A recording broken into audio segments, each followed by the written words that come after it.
कपड़े धोने वाले ब्रश से रिलेटेड और इस तरह से आज की वीडियो में आपके लिए बहुत ही स्पेशल टिप्स हैं। आज की वीडियो को आप लोगों ने स्किप बिल्कुल भी नहीं करना।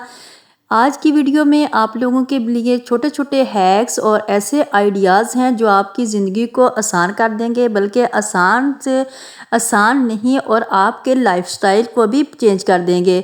अस्सलाम वालेकुम, कैसे हैं आप सब? जहां रहें खुश रहें। तो चलते हैं टिप नंबर 1 की तरफ। टिप नंबर 1 जो है वो मेरे इस तरह कपड़े वॉश करने वाले ब्रश से रिलेटेड है कि जब हम बाज़ार से लेके आते हैं तो इनके जो कपड़े धोने वाला ब्रश होता है वो काफ़ी तेज़ होता है, आगे से शार्प होता है। तो आपने क्या करना है कि इस तरह आपने प्रेस ले लेनी है और प्रेस कर लेने के बाद आपने इसको हल्का सा हीट करना है और करने के इस तरह से आपने ऊपर इसके हल्का हल्का सा इस तरह से रब करना है। फिर इस तरह के जो शार्प हैं इसके जो इस तरह की प्लास्टिक है वो इसकी नरम पड़ जाएगी। आपके कपड़े भी इससे फटेंगे नहीं, ना ही आपके कपड़े ख़राब होंगे। और कपड़ों को फेरने के लिए आपके कपड़ों को इस तरह से ये बिल्कुल सही हो जाएगा, क्योंकि बाज़ ब्रश जो होते हैं वो काफ़ी तेज़ होते हैं। और इस तरह से आपके जब इनको न्यू कपड़ों के ऊपर हमें कभी लगाना पड़ जाता है तो ये बहुत जल्दी जो है कपड़े ख़राब हो जाते हैं, उनके कॉलर या बैन वगैरह जो होते हैं वो फट जाते हैं। तो आपने इस टिप को लाजमी फॉलो करना है। इस तरह करने से आपका ब्रश जो है वो ज़्यादा तेज़ नहीं रहेगा और आप इस तरह से आपकी ज़िंदगी जो है वो आसान हो जाएगी और आप बहुत ज़्यादा जो है मेहनत से जो आपको इस तरह से मेहनत नहीं करनी पड़ेगी। तो इसके साथ ही ये देखें, मैं आपको दिखाऊंगी कि आपने किस तरह से जब हम कपड़ों को वॉश करते हैं तो इस तरह से फिर आप इनको वॉश करेंगी तो आपके लिए बहुत ही आसानी पैदा हो जाएगी।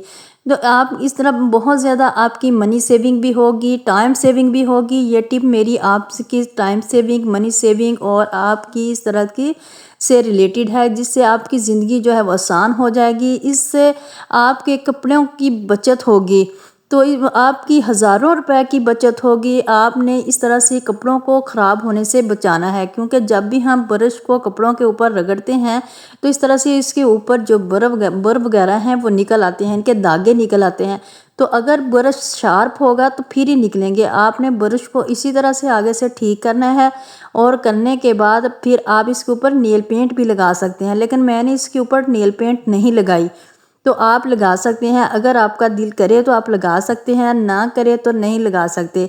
इसी तरह से ब्रश से रिलेटेड टिप नंबर मेरी 2 जो है वो ये है कि हम जब कपड़े वॉश करते हैं या हम कभी बर्तनों के ऊपर या जिस तरह हम रोटी रखने वाले जो होते हैं बर्तन उनके ऊपर रगड़ के हम इनको रखते हैं, तो वॉश करके रखते हैं, तो इस तरह से इनको हम नीचे रख देते हैं।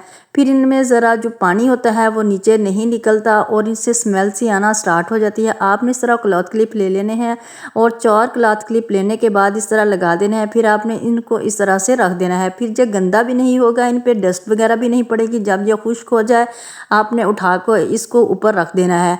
तो इस तरह से जब हम बर्तनों को फेरने वाला ब्रश जो होता है इसको ज़रा संभाल के रखें तो ये बहुत ही सही रहेगा, साफ़ सुथरा रहेगा।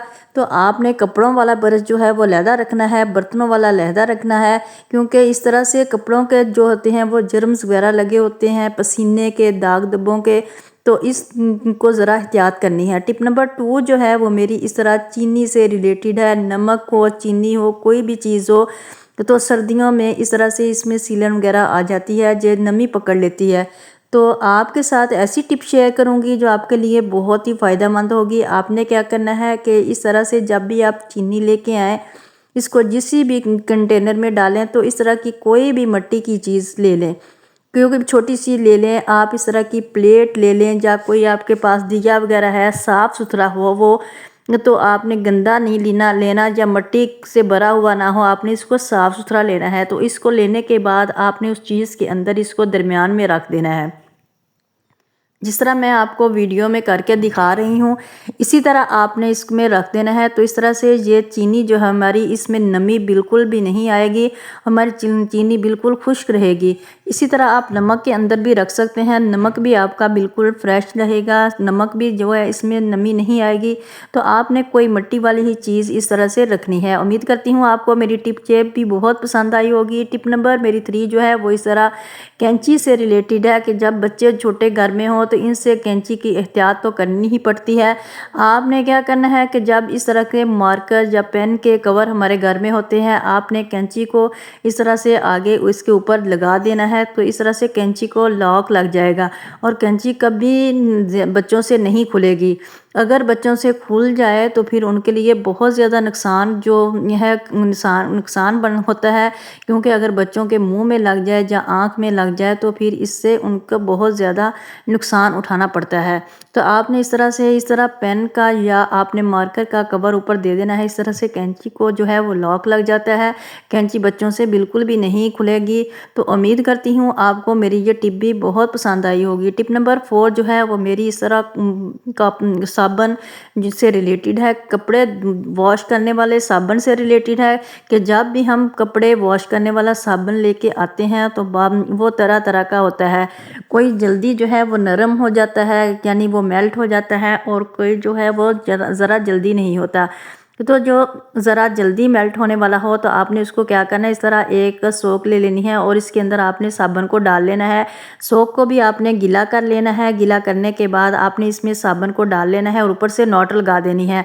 इसी तरह से आपने नोट लगानी है और जिस कपड़े के ऊपर लगाना हो तो आपने इस तरह से उस कपड़े को भी गीला कर लेना है और उसके ऊपर आपने अच्छी तरह से इसको लगा लेना है। इस तरह से आपके कपड़े के अंदर से मैल भी निकल जाएगी और आपका कपड़ा अच्छी तरह से वॉश भी हो जाएगा और हमारा साबुन जो है वो ज़्यादा नहीं लगेगा। तो इस तरह आपके कपड़े जब ज़्यादा गंदे ना हो तो इस तरह से आप इसको आसानी से साफ़ भी कर सकते हैं, क्योंकि हमारा साबुन जो है वो साबुन की बचत भी हो जाएगी। इस तरह से आपकी मनी सेविंग भी होगी और आपकी टाइम सेविंग भी होगी। आपके लिए ये बहुत ही आसान सी टिप है, इससे आप अपने हज़ारों रुपए की बचत कर सकते हैं। उम्मीद करती हूँ आपको मेरी ये टिप बहुत पसंद आएगी। आपने इस टिप को लाजमी फॉलो करना है। फॉलो करने के साथ साथ आपने मेरी वीडियो को लाजमी लाइक करना है और इस तरह से अगर आप लाइक कर देते हैं तो इससे हमारी मेहनत का जो फल है वो हमें मिल जाता है। ये देखें, आप इस तरह से आपने इसको अच्छी तरह से चारों तरफ से इसके ऊपर इस तरह साबुन को रगड़ लेना है, तो आपका जो भी कपड़ा होगा वो बिल्कुल साफ़ हो जाएगा। फिर आपने इसको अच्छी तरह से रब करना है जैसे साबुन रख के, क्योंकि हम जब इसके ऊपर सोक चढ़ा लेते हैं तो कपड़े की मदद से कपड़ा जो है वो भी आपस में रगड़ खाता है तो साफ़ हो जाता है। फिर आपने इसको अपने हाथों की मदद से इस तरह से कर लेना है। करने के बाद आप इसको देखें, कंगाल लें, अच्छी तरह से कंगाल लें। कंगालने के बाद आपने इसको निचोड़ के देख लेना है कि आपके कपड़े पे दाग वगैरह तो नहीं लगा। अगर लगा है तो फिर वहाँ पे ही साबुन लगा के आपने इसको रगड़ लेना है। तो ये देखें, मैंने आपको साफ़ करके दिखा दी है। बहुत ही आसान सी टिप है। तो इसके साथ ही फिर आप मुझे इजाज़त दें। अपना रखिएगा बहुत सारा ख्याल। अल्लाह हाफिज़।